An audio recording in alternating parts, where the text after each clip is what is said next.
Love stories.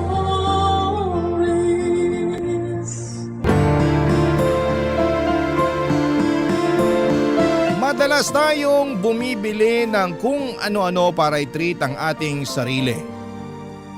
Kung minsan ay parang rewarding na rin sa atin kapag nakakabili tayo ng mga bagay na gusto natin. Ikaw kabarangay, ano ang madalas mong binibili bilang reward para sa sarili mo? Dear Papa Dudut, magandang araw po sa inyo. Ako po si Zane at avid listener po ako ng Barangay LS sa YouTube man at sa Facebook. Nalaman ko po yung tungkol sa email address ng Barangay LS sa Facebook. Kaya po naisipan kong ipadala sa inyo ang kwento ng buhay ko kasama ang aking pinakamamahal na mama na si Mama Lydia. Ipagdarasal ko po na sana'y mapili po ninyo ang sulat kong ito. Sinabi ko na rin po kay Mama na magpapadala ako ng sulat sa inyo at natuwa si Mama noong sinabi ko yon. Matagal na po kasi naming pinapangarap na sana'y marinig namin yung kwento ng buhay namin sa radyo. Kaya't sobrang tuwa po namin noong nalaman namin ang tungkol sa email address ng Barangay LS. Si Mama nga po pala ay isang housewife. Pero noong pumanaw po si Papa ay talagang nakita ko kung gaano siya nahirapan. Si Papa po kasi lang ang nagtatrabaho noon para sa amin. At nang mawala siya, doon namin naranasan ang hirap ng buhay. Tandang-tanda ko pa po na may mga pagkakataon na late na ako sa nakakapag-exam sa school kasi hindi pa nababayaran ni Mama ang tuition fee ko. At may mga pagkakataon din na itlog na lang ang kinakain namin dahil kinakapos na kami sa budget. Nang mga panahon na yon, nangungutang na lamang si Mama sa mga kakilala niya para lamang makaraos kami. Pero sa kabila ng lahat ng yon ay nagbago ang aming buhay nang matanggap si Mama bilang isang government employee. Hindi man kami yumaman pero at least ay hindi na kami nahihirapan katulad ng dati. Minsan po ay nararamdaman ko talaga na hindi na nabibili ni Mama ang mga bagay na gusto niyang bilhin. Kasi lahat ng pera niya ay napupunta lamang sa mga gastusin namin sa bahay. Kaya po ipinangako ko sa sarili ko na kapag nakapagtapos ako ng kolehiyo, magtatrabaho ako ng maigi para maibigay ko kay Mama ang lahat ng mga bagay na matagal na niyang pinapangarap. Ang pinakamalaking pangarap ko po talaga para kay Mama ay ang madala ko siya sa mga lugar na matagal na niyang gustong bisitahin. Bilang pasasalamat na rin sa lahat ng sakripisyo at pagmamahal na ibinibigay niya sa akin. Papadudot, ang totoo po niyan, tuwing umuuwi si Mama galing sa trabaho ay hindi ko po maiwasang maging malungkot. Kasi nakikita ko sa mga mata niya ang hirap ng pinagdadaanan niya sa pang-araw-araw.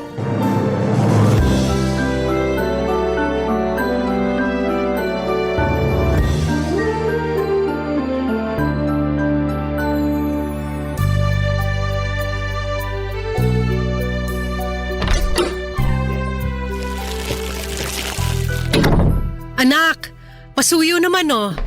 Akin na po, Ma. Tulungan ko na po kayo. Ba't ang dami niyo naman yata ang pinamiling groceries? Natanggap ko na kasi yung sahod ko kaya ayan. Pinamili ko na rin dyan yung mga paborito mo. Nga pala, kumusta ka sa school kanina? Okay naman po. Medyo stressful lang kasi ang dami kong projects.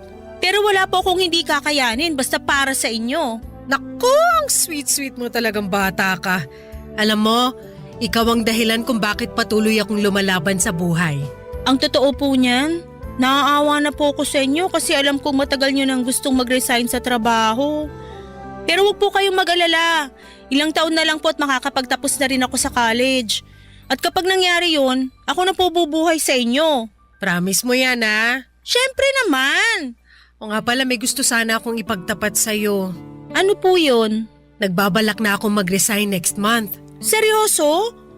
Sigurado na po ba kayo dyan? Oo naman. Ang totoo niyan, matagal ko na tong pinaghandaan.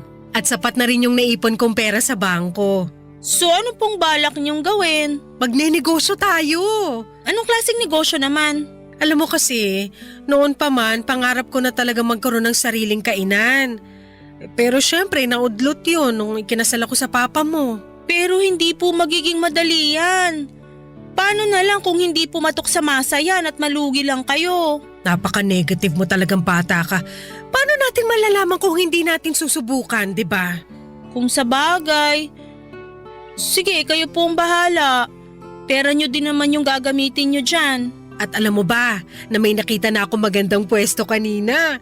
Perfect na perfect yung pwesto na yun para sa plano ko. Nakuha nyo po ba yung contact number? Siyempre ako pa ba? Bukas na bukas tatawagan ko na rin yung may-ari ng pwesto. Anak, this is it na talaga. Pakiramdam ko ito na yung simula ng pag-unlad natin. 2 taon kong pinaghandaan to. Ang tagal nyo na palang pinaghahandaan yan pero ni minsan hindi nyo man lang binanggit sa akin yung tungkol dyan. Magtatampo na po talaga ako sa inyo. Sus! Nagdrama na naman ang nag-iisang anak ko na ubod ng ganda. Ano ka ba?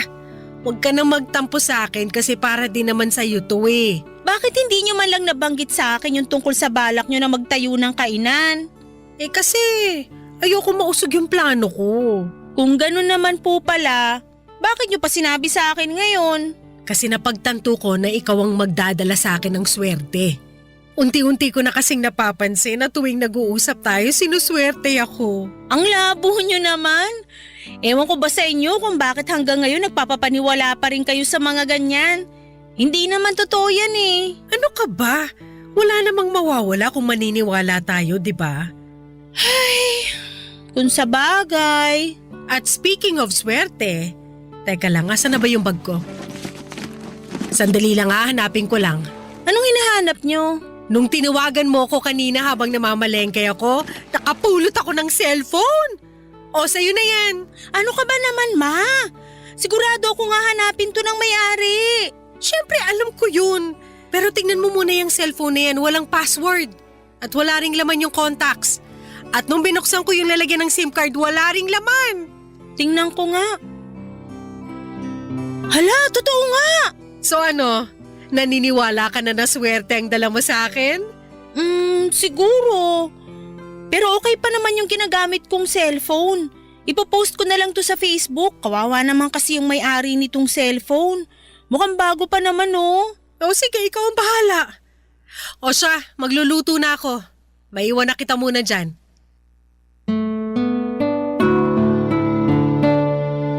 Habang nagluluto si Mama ng gabing yon ay naisipan ko pong i-post sa Facebook yung cellphone na nahanap niya. Marami pong nag-attempt na i-claim yung cellphone pero hinanapan ko talaga ng resibo yung mga gustong kumuha.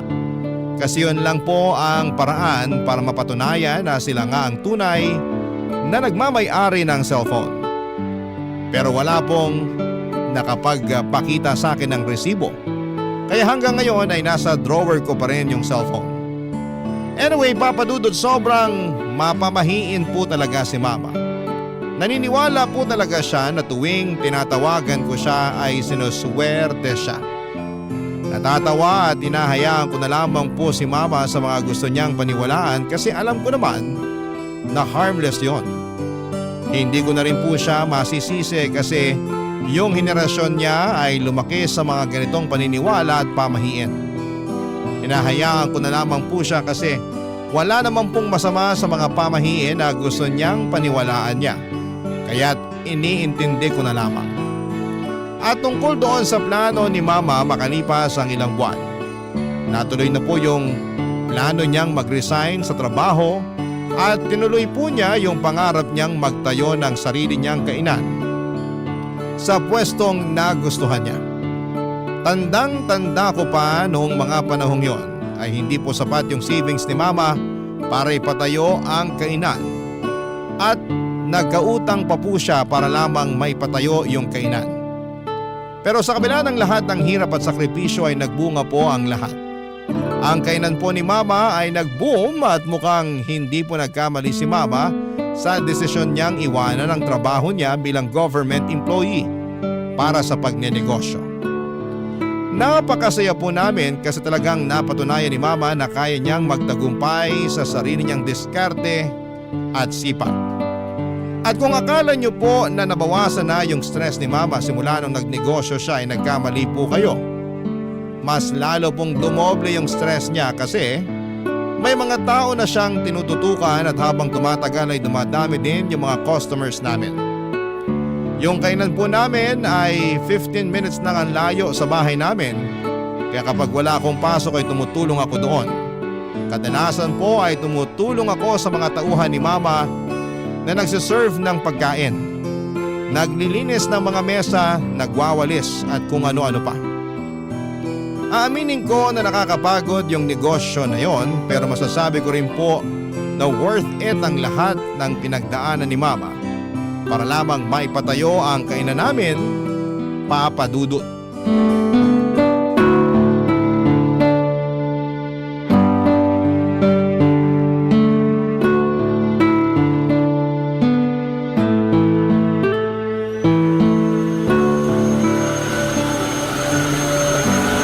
Nak! Ma, may sinasabi po kayo? Patayin mo nga muna yung vacuum. Ay, sandali lang. Patayin ko lang to. Pasensya na po, medyo maingay kasi tong vacuum eh. Ano ka ba naman? Ba't ka pa kasi nagba-vacuum dyan? Ipaubaya mo na yan sa mga tauhan natin. Hayaan nyo na po ako. Ito na nga lang yung matutulong ko sa inyo eh. Tapos pipigilan nyo pa ako. Ay naku, napakaswerte ko talaga sa'yo. Nako, ako po tong maswerte sa inyo kasi nagkaroon ako ng mama na sobrang sipag at madiskarte. Grabe, hindi ko akalain na darating yung araw na magkakaroon tayo ng sarili nating negosyo. At take note, nabayaran ko na rin lahat ng inutangan ko para lang maipatayo tong kainan natin. Salamat sa Diyos! Sana magtuloy-tuloy na talaga to. Ay naku, sigurado yan. Ikaw lang ang lucky charm ko eh. Ay, ayan na yung delivery ko. Nagdilang anghel ako. Ito ang isa pang swerteng dumarating. Sandali lang naka, diyan ka lang. Ano ba kasi yan? 700, 800, o ayan. Thank you! Ano ba yung in-order mo, ma? Umorder ako ng pampaswerte online para dito sa kainan at para na rin sa bahay natin. Patingin nga. Magkano ba to? 800? Ano ba yan? Ang mahal naman nito. Mura na nga yan eh. Alam kong malaki na po yung kinikita nyo ngayon dito sa kainan. Pero magdahan-dahan naman po kayo sa paggastos. Uy, alam mo ba na galing pa to ng China? Sa tingin mo, bakit sinuswerte yung mga Chinese pagdating sa negosyo? Nang dahil dito. Ang dami kong nabasa online na effective daw to. O ito, iuwi mo yan sa bahay at isabit mo yung mga yan sa sala natin, ha? Para mas lalo tayong swertehin. Tingnan nyo nga to, oh. Mukhang mumurahin. Mukhang na-scam po kayo eh. Ano ka ba? Hindi scam yan. At gaya nga ng sabi ko sa'yo noon, wala namang mawawala kung susubukan natin, di ba? May nawala po sa inyo. Nawala po yung 800 pesos na pinambayad nyo sa walang kwentang pampaswerte na to. Ang bilis nyo naman magpaloko. Nga pala, hindi naman po kayo nag-online shopping dati ah. Sigurado ako na may nagturo sa inyo kung paano mag-online shopping. Oo, tinuruan ako ng isang tauhan natin dito sa kainan. At isa pa, ayusin mo yung tono ng pananalita mo sa akin, ha? Hindi ko na nagugustuhan yung tabas ng dila mo. Pasensya na po kayo. Yung sa akin lang naman, sana wag niyo naman sayangin yung pera niyo sa mga walang kwentang bagay. Kaya dumadami yung mga manloloko kasi dumadami na rin yung mga nagpapaloko tulad niyo. Kung makapagsalita ka, akala mo ang laki-laki ng ambag mo sa pagpapatayo ko nitong kainan. Hoy Zane, ipapaalala ko lang sa'yo na tinaguyod kita ng mag-isa. Tapos ngayon pagsasalitaan mo pa ako ng ganyan? Ma, sana wag niyo naman masamain yung mga sinasabi ko sa inyo. Opo, alam ko yung mga sakripisyo at hirap na pinagdaanan nyo simula nung namatay si Papa. At hindi ko po nakakalimutan yon. Pero yung sa akin lang naman, malulugi po ang negosyo natin kung patuloy kayo na mag-order ng kung ano-ano online. Ilang taon ako nagpakapagod sa trabaho. Ni halos wala na nga ako nabili para sa sarili ko kasi yung perang kinikita ko ay napupunta lang sa lahat ng mga gastusin natin. Tapos ngayon na may nabili na ako para sa sarili ko, pagagalitan mo ko? Sorry po. Hindi po yun ang intensyon ko. Pero yun yung nararamdaman ko eh. Pakiramdam ko pinagmamalupitan mo ko. Baka pagtanda ko tuluyan mo nang makalimutan na nanay mo ko. At basta-basta mo na lang akong dadalhin sa home for the aged. Ma, I'm sorry na nasaktan ko po kayo. Huwag kayong mag-isip ng ganyan. Hindi po mangyayari yun. Yung sa akin lang naman, ayokong mawala sa inyo yung negosyong pinaghirapan nyo. Hindi mo kasi ako naiintindihan. Bata pa lang ako, laki na ako sa hirap. At ngayon lang ako nagkakaroon ng pagkakataon na bilhin yung mga gusto kong bilhin. At ayoko po na maranasan nyo pa uli yung hirap na yon. Kaya ako nga kayo pinagsasabihan eh. Pasensya na po talaga at napagtaasan ko kayo ng boses. Aaminin ko po na nagkamali ako doon. Ewan ko sa'yo. Huwag na po kayong magtampo. Patawarin nyo na ako, please. Masisisi mo ba ako? Talaga naman nakakatampo yung pasagot-sagot mo sa akin kanina eh. Sorry na po talaga. Oo na. Ha? Oo na, pinapatawad na kita. Sabi ko na nga ba, hindi nyo ako matitiis eh. I love you, Ma. I love you too. Pero sa susunod na sagot-sagutin mo pa ako, sasampalin na talaga kita.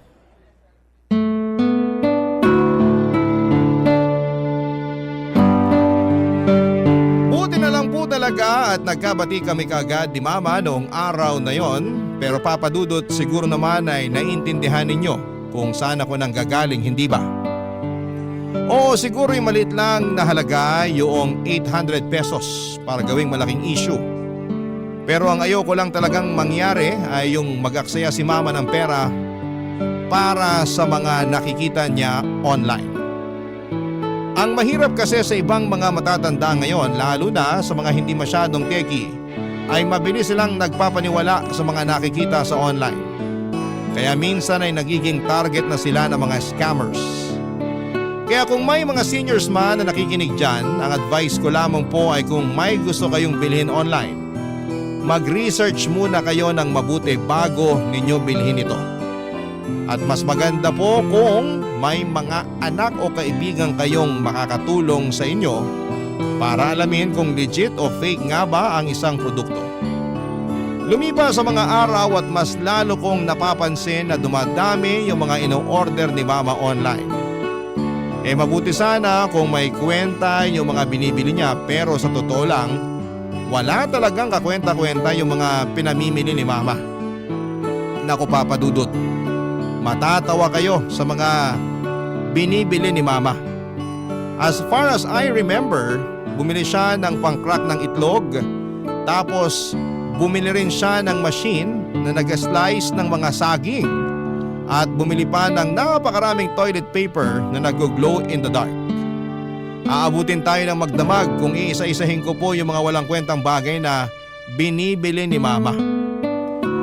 Maniwala po kayo, ginawa ko na talaga ang lahat para pigilan si Mama sa pag-online shopping niya. Pero tuwing sinusubukan ko siyang pigilan, nag-aaway lamang kami at nagkakasamaan ng loob, Papa Dudut. Barangay Love Stories. Barangay Love Stories. Himala na lang po talaga at hindi pa nalulugi ang negosyo namin sa dami ng mga pinamimili ni Mama.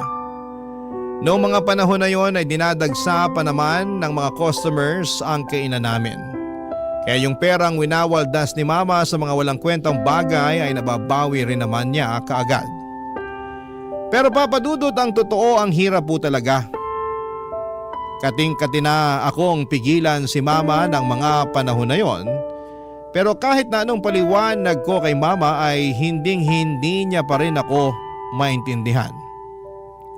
Kinuwento din sa akin ni Mama na noong bata pa siya ay sobrang hirap daw ng buhay nila. At mas mahirap pa daw sila sa daga at yung mga gamit niya noon ay puro luma at sira-sira. Kaya ngayon ay bumabawi siya sa sarili niya at bumibili ng mga bagay na gusto niyang bilhin dahil sa may pera na siya. Pero Papa Dudut, alam ko po na hindi magtatagal ay mawawala lahat ng pinaghirapan ni Mama kung magpapadala lamang siya sa emosyon niya. Kaya naman patuloy pa rin akong tumututol sa pag-online shopping niya.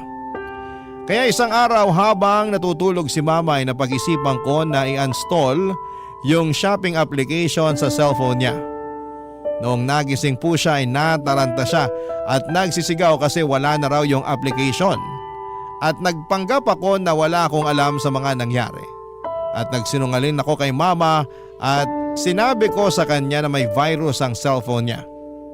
Pero tuso po si mama kasi noong araw na yon ay pumunta siya sa paggawaan ng cellphone at nagpatulong siya sa mga technician para ma-install muli yung shopping application sa cellphone niya.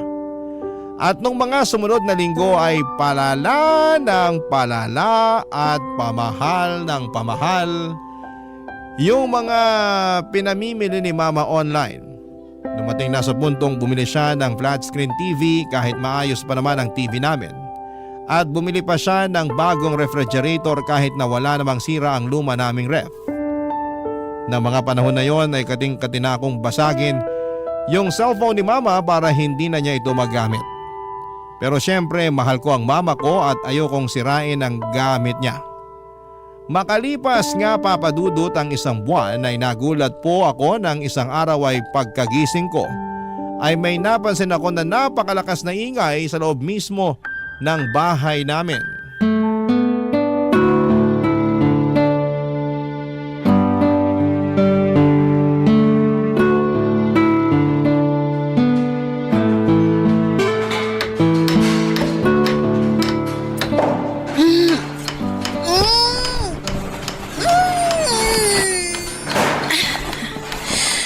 Ano ba naman yan? Ang ingay! Istorbo talaga oh. Matutulog pa yung tao eh. Oh, ma! Ba't andito ka? Di ba dapat nasa kainan kayo? Ay, yung kainan pinaubaya ko na muna sa isang staff natin. Pero huwag kang mag-alala, mapagkakatiwalaan naman yun eh. Sigurado ka ba, ma? Sa akin mo na lang kaya ibilin yung kainan. Ano ka ba? Alam kong abala ka sa pag-aaral mo at ayoko ma-distract ka. Kaya dito ka lang sa bahay. Sige, sabi niyo eh. Nga pala ma, ba't ang ingay dito? Teka lang, sino yung mga lalaking yon? Ba't ang dami nila? Ay oo nga pala, sila yung kinuha ko para doon sa kwartong ipapagawa ko. Kwarto? Dalawa na nga lang tayo dito sa bahay tapos magpapagawa pa kayo ng isa pang kwarto? Ano yan, kwarto para sa mga bisita? Hindi! Kwarto yan para sa mga parcel ko. Teka nga! Ano? Uminahon ka nga. Sabihin niyo sa akin na nagbibiro lang kayo, ma. Mukha ba akong nagbibiro? Mamimili ako ng mga bagong gamit online at doon ko ilalagay ang mga ipapamili ko sa bago nating kwarto. Pero gumagana pa naman yung mga gamit natin ah.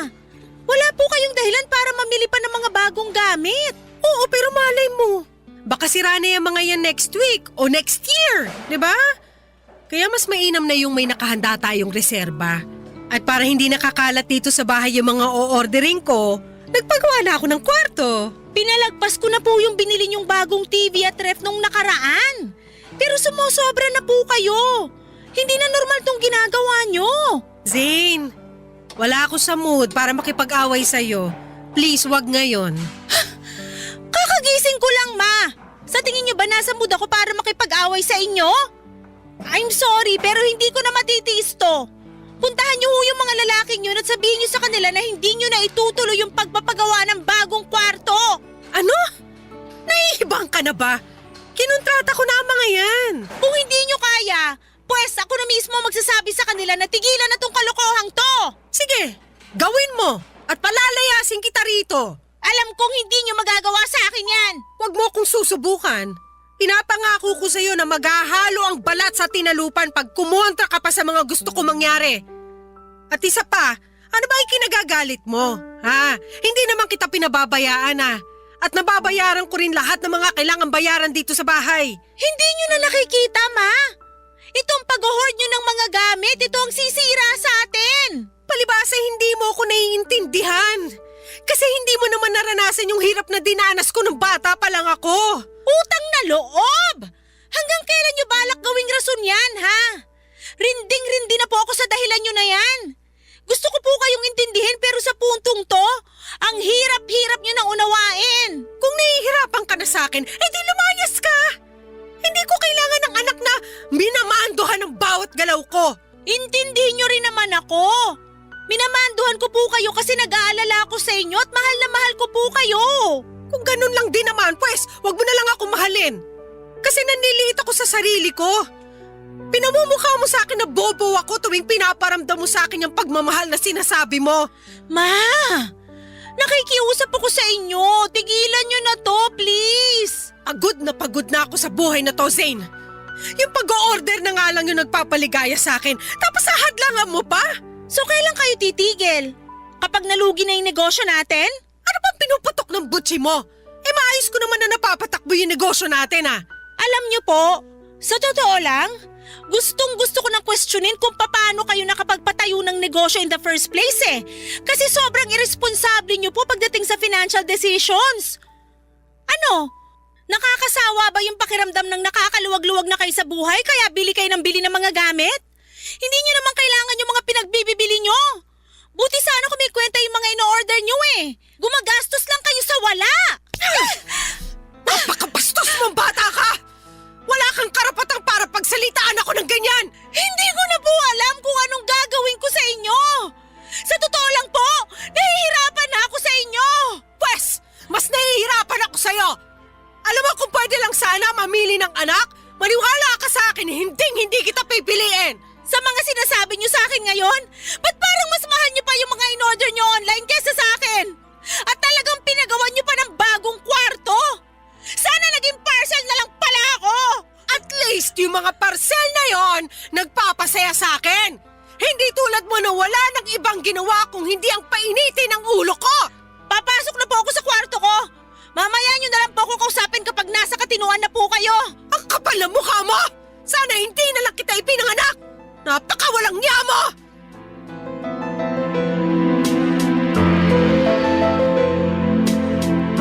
Hanggang ngayon ay sobrang nakokonsensya pa rin ako sa kung papaano ko sinagot si Mama noong araw na yon. Nagdilim lang po talaga ang paningin ko at hindi ko na napigilan ang sarili ko noong nalaman ko na nagpagawa si Mama ng kwarto para sa mga parcel niya. Hindi ko matanggap na patuloy pa rin siyang nagbubulag-bulagan sa pagiging hoarder niya, Papa Dudut. Kaya napag-isipan ko po na mag-research tungkol sa kondisyon ni Mama. Nang tinignan ko sa internet ay napag-alaman ko na ang tawag pala sa kalagayan ni Mama ay hoarding disorder at isa itong mental health condition. At alam ko rin po na kapag sinabi ko kay Mama na kailangan niya nang magpatingin sa isang professional ay hinding-hindi siya papayag. Kaya hindi na ako nag-abala na sabihin kay Mama na may mental illness siya. Gulong-gulo din po ako noon dahil nagsisimula ng humina ang kita namin sa kainan. Sa totoo lang ay normal naman sa negosyo magkaroon ng mga panahong matumal ang benta at hindi sana yon magiging malaking problema pero naging malaking problema siya. Dahil umabot na sa puntong nangungutang na si Mama ng pera para lamang makapag-online shopping. Doon ko po talaga napagtanto kung hindi ako kikilos at kung hindi ko tutulungan si Mama na tigilan ang bisyo niya sa pag-o-order ng mga gamit online ay pareho kaming pupulutin sa kangkungan. Kaya hindi na po ako nagdalawang isip na gumawa na ng paraan para maagapan ang sitwasyon bago pa ito lumala.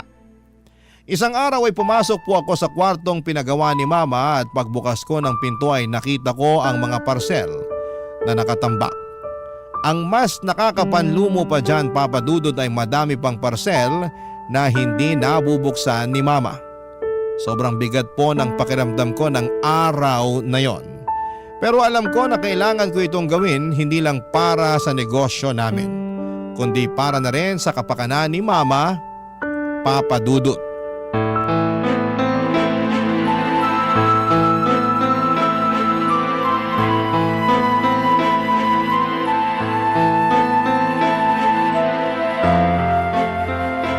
Zane! Hoy! Ano yung ginagawa mo? Bakit mo kinukunan ng letrato yung mga parcel ko dito sa kwarto? Ha? At bakit mo naman binuksan tong parcel ko? Ma, I'm sorry pero kailangan na nating ibenta tong mga to. Ano? Hindi! Hindi ako makakapayag! Alam mo, ikaw masyado ka na nangingialam sa mga gamit ko. Bakit? Ni minsan ba pinakialaman ko yung mga gamit mo? Ha? Unti-unti nang dumadami yung mga pinagkakautangan nyo dahil sa bisyo nyo. Kaya habang maaga pa, agapan na natin to. Ibebenta ko itong mga parcel nyo at babayaran ko lahat ng mga pinagkakautangan nyo para matapos itong problema na to. Tumigil ka nga! Oo, aminin ko may mga pinagkakautangan ako dahil matumal yung benta ng kainan ngayon. Pero makakabangon din tayo. Kapag dumami na ulit yung mga customers natin, mababayaran ko rin lahat ng utang ko. Maniwala ka! Marami kayong pinagkakautangan hindi dahil matumal yung benta ng kainan. Kung hindi dahil dyan sa bisyo nyo sa pag-online shopping. Paano kung matatagalan pa bago makabangon yung kainan, ha? Ano, aantayin nyo pa ba na tamaan kayo ng kidlat bago nyo maisipang magdasal? Hindi na! Ako na mismo ang puputol sa bisyo nyo. Ipopost ko na to at ibebenta natin lahat ng mga gamit dito sa ayaw at sa gusto nyo. Hindi ko hahayaang basta-basta na lang na ibebenta ang mga gamit ko. Wala kang karapatang magdesisyon para sa akin. Naman! Ito na yung pagkakataon para mabayaran mo na lahat ng mga utang mo. At isa pa, masisira lang po itong mga in-order nyo kasi hindi nyo naman ginagamit eh. Yung iba nga dito ay hindi nyo pa nabubuksan. Hindi mo ko naiintindihan, Zane. Hindi mo lubos na naiintindihan kung bakit ginagawa ko lahat ng to. Ano na naman yung idadahilan nyo?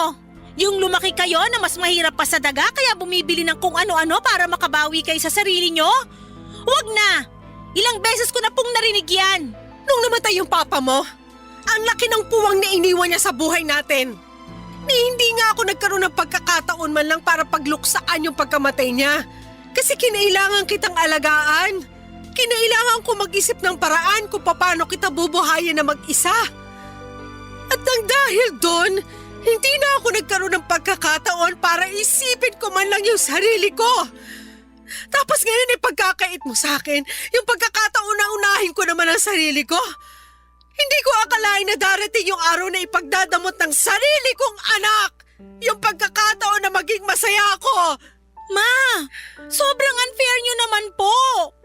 Alam niyo naman kung gaano ko kayo kamahal, di ba? Oo, pero nak, pakiusap. Huwag mo nang ibenta to mga gamit ko.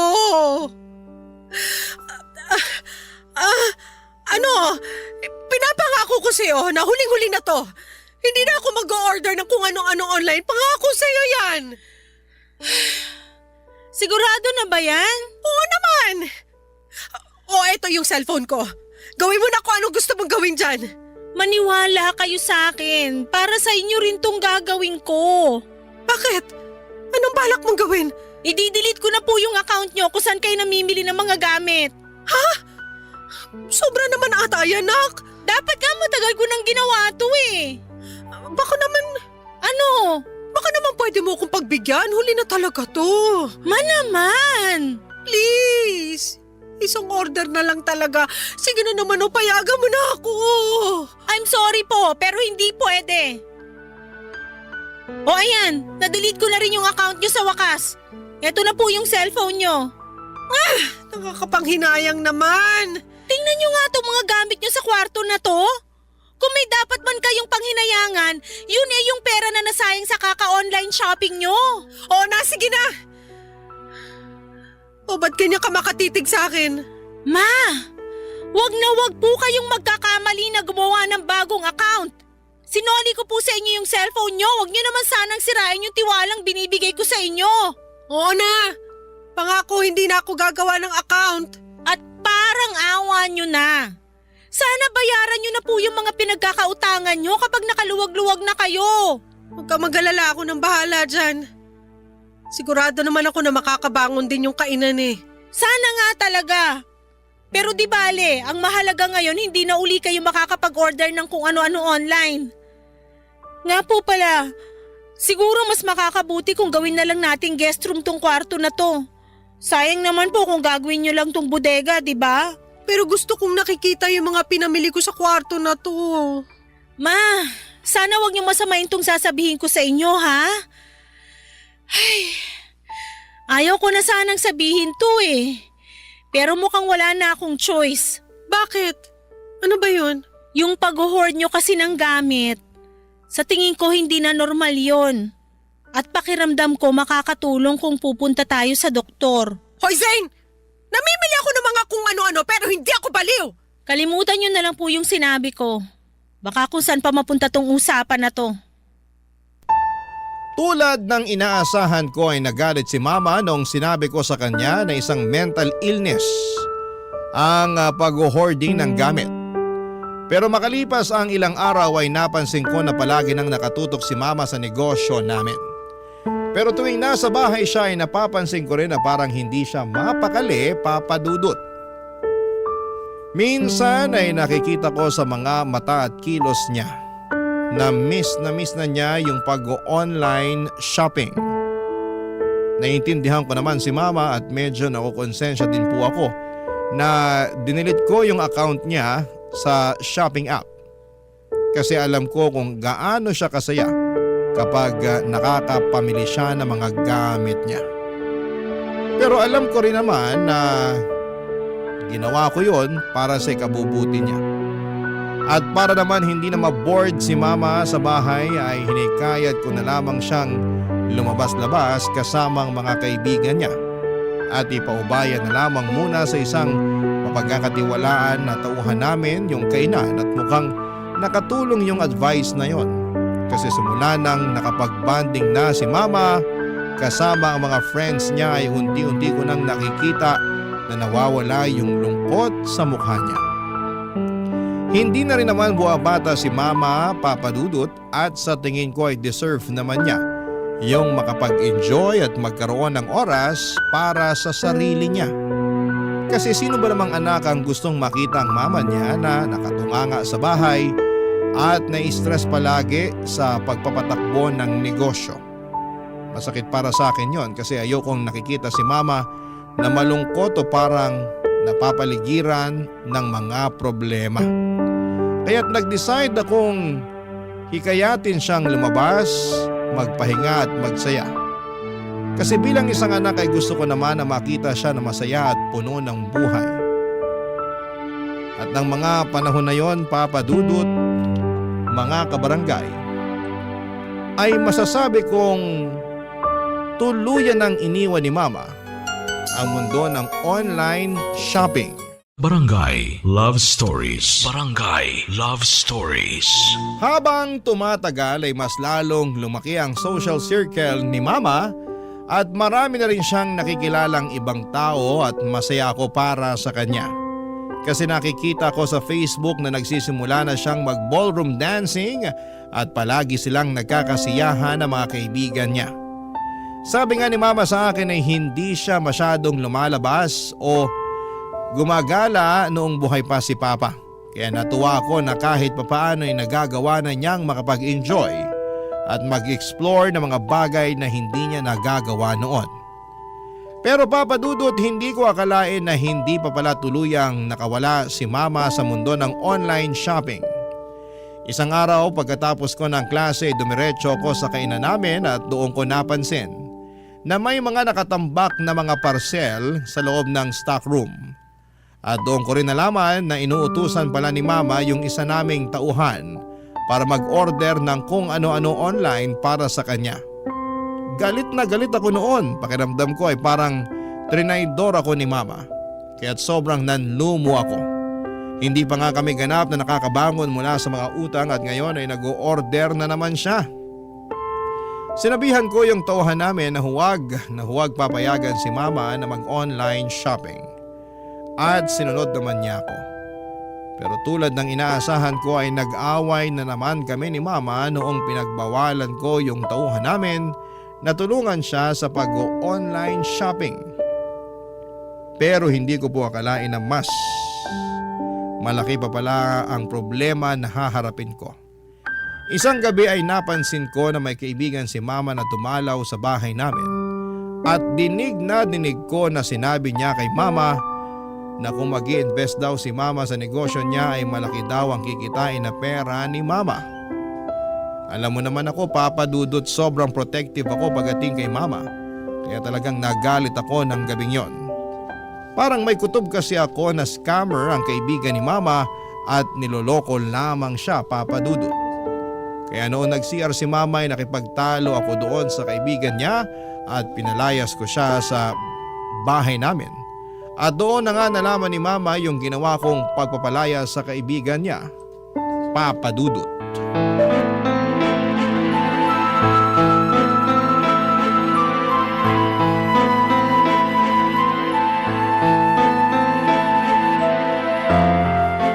Zane! Asan na yung Yung kaibigan niyo po na inaalo kayo mag-invest sa negosyo niya? Pinalayas ko na. Ano? Bakit mo naman ginawa yun? Hindi pa ba malinaw sa inyo na niloloko lang kayo nung tao na yon? Manaman, tama na. Hindi nyo na nga tinigilan yung pag-online shopping tapos ngayon magpapaloko na naman kayo? Kailan po ba kayo matatauhan? Yung taong tinatawag mo manloloko, yung taong pinalayas mo, kaibigan ko yun! Napakawalang modo mo! Wala na ako mukhang may aharap sa mga kaibigan ko nang dahil sa ginawa mo! Pwes, kung ganong klaseng tao lang din naman ang magiging kaibigan mo, di bali na lang. Alam mo, hindi na kita maintindihan! Hindi ba't ikaw itong humihikayat sa akin na lumabas-labas kasama ng mga kaibigan ko? Pinayagan na nga kitang i-delete yung account ko sa shopping app, di ba? Ipapaalala ko lang po sa inyo na never kayong tumigil sa pag-online shopping. Kung hindi ko pa nakita yung mga nakatambak na parcel sa stockroom ng kainan natin, hindi ko pa malalaman na inuutusan nyo lang pala yung isa sa mga tauhan natin na mag-order para sa inyo. Benta ng kainan yung ginamit ko para pambili sa mga parcel na yon. Hindi ako naniniwala sa inyo. Sigurado ako na nangutang na naman kayo para lang matustusan yung bisyo nyo. Tumigil ka na nga! Gaya ng sabi ko sa iyo noon, makakabangon din ng kainan at mababayaran ko rin ng buo yung mga pinagkakautangan ko, naiintindihan mo? Yun na nga yun eh. Hindi pa nakakabangon yung kainan pero dinagdagan nyo na naman yung mga utang nyo. Huwag ka mag-alala kasi wala na ako mga utangan. Anong ibig nyo sabihin? Yung kaibigan ko na pinalayas mo, isa siya sa mga palagi nagpapautang sa akin. Kaya naman palang lakas ng loob ng mokong na yun na alukin kayo mag-invest sa negosyo niya. Makinig ka muna sa akin, ha? Nagkakamali ka kasi pag nag-invest ako sa kanya, sigurado ako na yayaman na tayo. Ipinaliwanag niya sa akin ang lahat at ang laki ng tubo na makukuha ko sa negosyo niya. Imposible po yan. Please lang, huwag na kayong magpapauto sa taong yun. Mas maliwanag pa sa sikat ng araw na scam yung inaalok niya sa inyo. Ang totoo niyan… Ma, huwag mo sabihin na… Oo, nakapag-invest na ako. Binigay ko na sa kanya yung 40% ng bayad ko. Diyos ko naman! Ano ba tong gulo na pinasok nyo? Maniwala ka. Ito nang simula ng pagyaman natin, anak. Sana ginamit nyo na lang yung perang yun para mabayaran yung mga utang nyo. Hindi ka naman kasi nakikinig eh. Kapag dumoble o tumriple na yung perang ininvest ko, hindi ko lang mababayaran yung mga pinagkakautangan ko kung hindi mabibili ko na rin lahat ng gusto mong bilhin. Yung gusto ko lang, yung tigilan nyo na yung kahibangan na to. Bahala ka kung ayaw mo maniwala. Ganyan naman kayo mga kabataan ngayon eh. Wala kayong pinaniniwalaan at sobrang sarado ang mga utak nyo. Di bali na lang. Natawagan ko na lang yung kaibigan ko na pinaalis mo.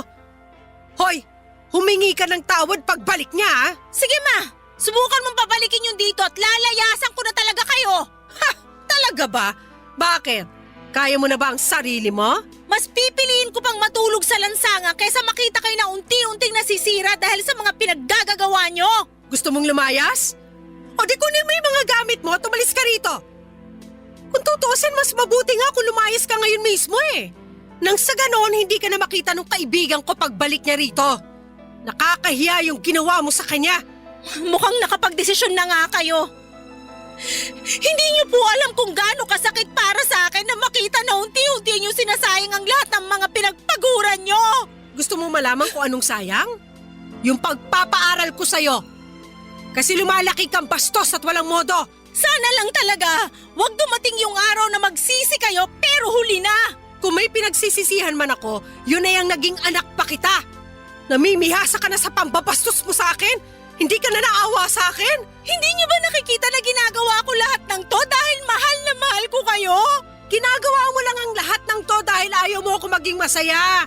Ang gusto mo lang ay yung nabibigay ko sa iyo yung allowance mo. Ganun ba talaga kababaw ang tingin niyo sa akin? Oo! Kasi kung mahal mo ako, hindi mo ako pagbabawalan sa mga bagay na nakakapagpasaya sa akin. Ayoko na po. Wala nang patutunguhan tong usapan na to. Siguro panahon na para maghiwalay muna tayo. At sa na mapupunta? Bakit? May pera ka? Doon na muna ako sa best friend ko. I'm sorry, pero aalis na ako. Tatawagan ko na lang po kayo. Nang gabing yon ay umalis ako sa bahay namin at dumiretso na ako sa bahay ng best friend ko.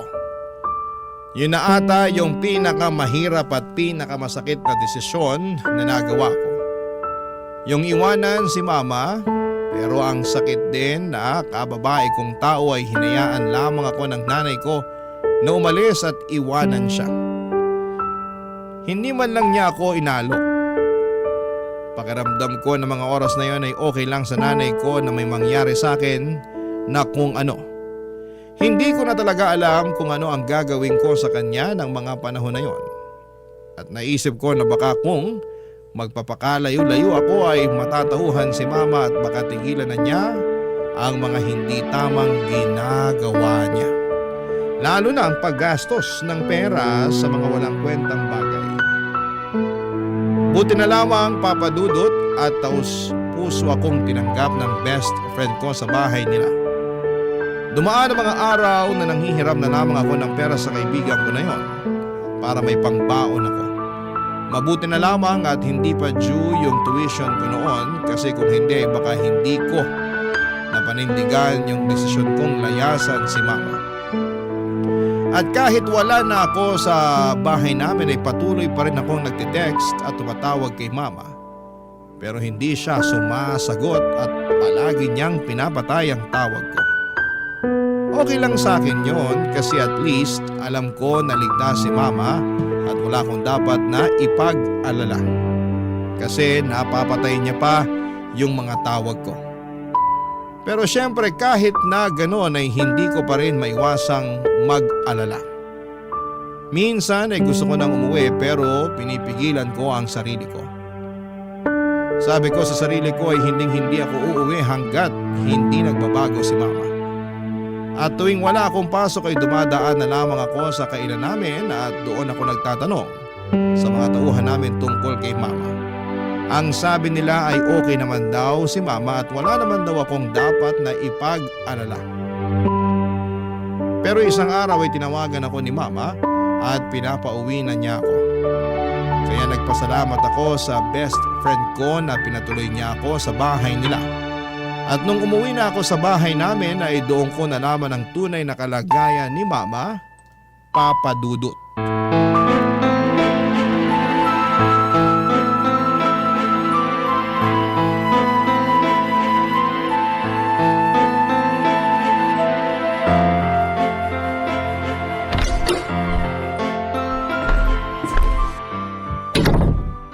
Ma? Zane, anak! Anong nangyari? Ba't kayo umiiyak? Yung perang ininvest ko, wala na. Ang laking halaga nun. Yan na nga ba sinasabi ko eh. Patingin ako ng cellphone nyo. Eto! Pambihira! Wala na! Binlock na kayo nung mokong na yon. Pati yung iba pa mga kaibigan namin, hinikayat niya rin na mag-invest sa kanya, tinakbuhan niya rin. Ano nang gagawin natin? Huwag niyo na muna pong isipin yon. Baka mas lalo kayong ma-stress. Anak, sorry sa lahat ng mga nagawa at nasabi ko sa'yo. Sisig-sisi ako na hindi ako nakinig sa'yo. Akala ko kasi pinaghihigpitan mo ko eh, kaya ayaw mo ko maging masaya. Naman, ikaw na nga lang ang meron ako eh. Sa tingin niyo talaga magagawa ko yon? Kung ganun, bakit mo ko nilayasan? Nagawa ko lang naman yun kasi nawawasak na yung puso ko tuwing nakikita ko kayo na winawaldas yung mga pinaghirapan nyo sa mga walang kwentang bagay. At ngayong naiintindihan ko na kung bakit mo ko pinagsasabihan noon. Pero wala na yung perang ininvest ko, nak. Natangay na ng manluloko na yun. Di bali na lang po. Yung perang nawala sa inyo, pwedeng-pwede natin kitain uli yun. Pero pag kayo namatay sa stress, yun ang hindi ko kakayanin, ma. Mahal na mahal ko po kayo. Mahal na mahal din kita. Mapapatawad mo pa ba ako sa lahat ng mga nasabi at nagawa ko sa'yo? Ang totoo niyan, dapat ako nga itong humihingi ng tawad sa inyo eh. Oo, alam kong mali yung ginagawa niyong pagsasayang ng pera. Pero dapat hindi ko kayo binastos. Dapat kinausap ko na lang kayo ng maayos. Sising-sisi din po ako sa kung paano ko kayo sinagot-sagot noon. Paano mo naman ako kakausapin ng maayos? Hindi nga kita pinapakinggan noon, di ba? Basta ma, lagi niyong tatandaan na kakampi niyo po ako, okay? Makakaasa ka na simula sa araw na to. Magtitiwala na ako sa'yo. Mabuti naman po kung ganun. Narinig ko nga din pala sa mga tauhan natin na pumunta ka raw sa kainan para itanong sa kanila yung tungkol sa lagay ko. Anak, thank you talaga ha. Ngayon alam ko na mahal mo ako. Hindi naman po kasi nawala yung pagmamahal ko sa inyo eh. At wag na rin po kayong manghinayang dun sa pera na nawala sa inyo kasi sigurado ako na makakaahon din yung kainan natin. Ay nako, panigurado yan kasi hindi ko nasasayangin ang pera natin sa mga walang kwentang bagay. Pangako po yan? Oo, pangako. Paano kung binobola nyo lang pala ako? O eto, kunin mo tong cellphone ko, itapon mo na rin yan. Ayan na naman kayo eh. Nako, sigurado ako na ipapadaan nyo na naman sa mga tauhan natin yung pag-order nyo online. Ay nako, hindi na. Alam mo hanggang ngayon, sinisingil pa rin ako ng mga pinagkakautangan ko. At narealize ko rin na ayoko na ng ganong klaseng buhay.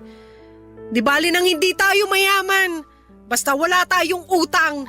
Alam nyo ma, proud na proud ako sa inyo. Ay, nga pala, Ano po yon? pumapayag na ako na dalhin mo ko sa psychiatrist. Seryoso po kayo? Oo naman. Ma, may lagnat po ba kayo? Pinaprank nyo lang yata ako eh. Loko-loko ka talagang bata ka.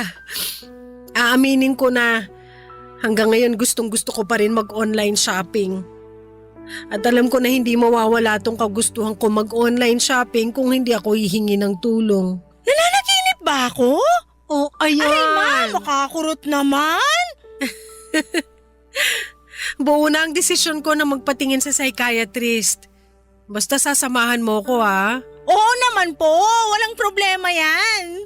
Alam mo ba, nung nawala ka, narealize ko rin na ang lungkot pala ng buhay ko. Hindi ko kakayanin kung wala ka. Kaya wag mo na akong iiwan ha. I'm sorry po kung nagawa ko yun. Promise ko po sa inyo na hindi na mauulit yon. I love you anak. I love you too, ma. Payakap naman ako.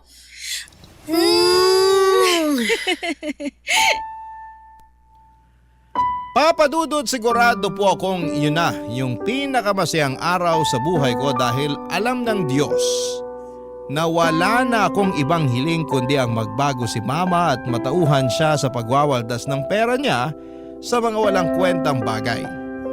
Aaminin ko rin po na may halong panghihinayang ako doon sa perang na-scam kay mama. Pero hinayaan na lang namin yon kasi ayaw ko nang ma-stress si mama at karma na lamang ang bahala doon sa manloloko niyang kaibigan.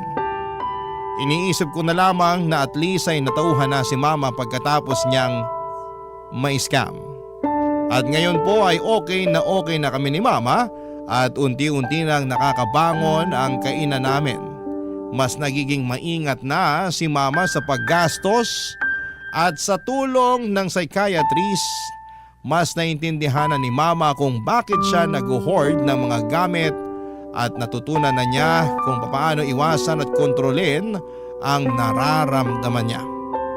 Lalo na yung hilig niya sa pag-online shopping. At dahil na rin sa tulong ng psychiatrist ay tuluyan ang iniwanan ni mama ang mundo ng online shopping.